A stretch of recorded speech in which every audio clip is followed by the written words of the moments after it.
عورت اسکول میں پڑھاتی تھی. اس دن بھی وہ بچوں کو پڑھا رہی تھی کلاس میں جب اس کے گھر سے فون کال موصول ہوئی کہ آپ کی بیٹی کی طبیعت شدید خراب ہے اور وہ بار بار آپ کو پکار رہی ہے. عورت سے رہا نہ گیا. اس نے فوراً اسکول سے چھٹی لی اور اپنی گاڑی میں بیٹھ کر گھر کی طرف روانہ ہو گئی. وہ اس قدر پریشان ہو گئی تھی کہ ارد گرد چلتی ہوئی گاڑیاں، ٹریفک کی اسے آواز تک نہیں آ رہی تھی. اور تو اور پچھلی گاڑی کے بھی بار بار ہارن بجانے کی آواز بھی اسے سنائی نہیں دے رہی تھی. صرف ایک بات اس کے دماغ میں گونج رہی تھی کہ میری بیٹی کی کیا حالت ہوگی. اسی عجلت اور پریشانی میں وہ جلد از جلد گاڑی سے اتری اور میڈیکل سٹور پہ گئی تاکہ اپنی بیٹی کے لیے ادویات لے سکے. اور جیسے ہی وہ واپس آئی اس کو اندازہ ہوا کہ میں نے کتنی بڑی حماقت کر دی ہے. گاڑی کی چابی گاڑی کے اندر ہی رہ گئی تھی. اب وہ پریشان تھی کہ کرے تو کیا کرے. اس کو جلد از جلد اپنی بیٹی کے پاس پہنچنا تھا. اس نے گھر کال کی اور آیا نے اس کو بتایا کہ اس کی بیٹی کی طبیعت مزید بگڑتی جا رہی ہے.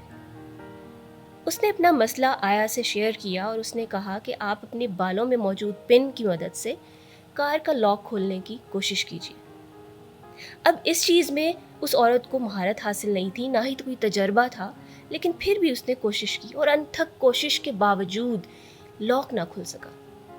اب وہ بے بسی کے احساس کے ساتھ سر جھکائے اللہ تعالیٰ سے مدد مانگنے لگی. اتنے میں قریب ایک کار آ کر رکی جس میں سے جو شخص اترا اس کے کپڑے میلے کچیلے اور اس کے ہاتھوں میں گریس اور آئل کے واضح نشانات موجود تھے.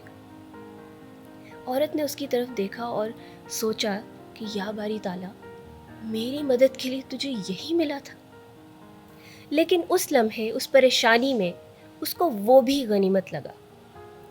وہ شخص گاڑی سے اترا، اس کے قریب آیا اور پوچھا، میڈم کیا آپ کو میری مدد کی ضرورت ہے؟ عورت نے جواب دیا، ہاں میری بیٹی بہت بیمار ہے اور مجھے جلد از جلد اس کے پاس پہنچنا ہے. کیا تم اس پین کی مدد سے گاڑی کا لاک کھول سکتے ہو؟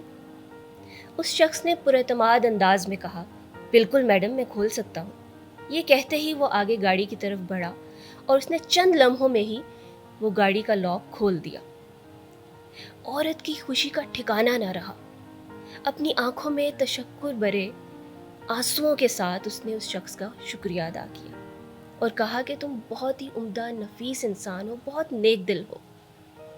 اس شخص نے گھبراتے ہوئے ہچکچاہٹ سے کہا کہ نہیں میڈم، میں کوئی اچھا انسان نہیں ہوں، میں تو کار چور ہوں اور ابھی پولیس اسٹیشن سے چھٹ کر آیا ہوں کار چوری کی سزا بھگت کے.